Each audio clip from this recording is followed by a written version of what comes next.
சொர்க்கத்தில் கிடைக்கும் ஆறுகளை விட, சொர்க்கத்தில் கிடைக்கும் மதுவை விட, சொர்க்கத்தில் கிடைக்கும் ஹூர் பெண்ணை விட, சொர்க்கத்தில் கிடைக்கும் உணவை விட, சொர்க்கத்தில் கிடைக்கும் எந்த ஒரு அருட்கொடையை விடவும் சிறந்த ஒரு அருட்கொடை முஹம்மது ரசூலுல்லாஹ் ஸல்லல்லாஹு அலைஹி வஸல்லம் சொன்னார்கள். அல்லாஹ் அழைப்பான். சொர்க்கவாதிகள் சொர்க்கத்திலே நுழைந்ததற்கு பிறகு அல்லாஹ் கேட்பான், உங்களுக்கு எதையாவது அதிகப்படுத்தி தர வேண்டுமா? அப்போது சொல்லுவார்கள் சொர்க்கவாதிகள், யா அல்லாஹ், எங்களுடைய முகத்தை நீ வெண்மையாக்கவில்லையா? எங்களை சொர்க்கத்திலே நுழைவித்து நரகத்திலிருந்து எங்களை பாதுகாக்கவில்லையா? அல்லாஹ் என்ன செய்வான் தெரியுமா?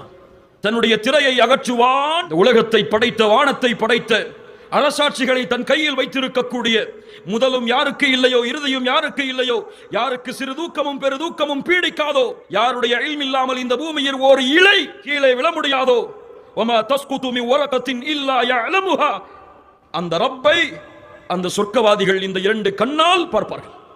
அல்லாஹ்வுடைய தூதர் சொன்னார்கள், அதை விட சொர்க்கத்தில் எந்த அருட்கொடையும் பெரியது கிடையாது.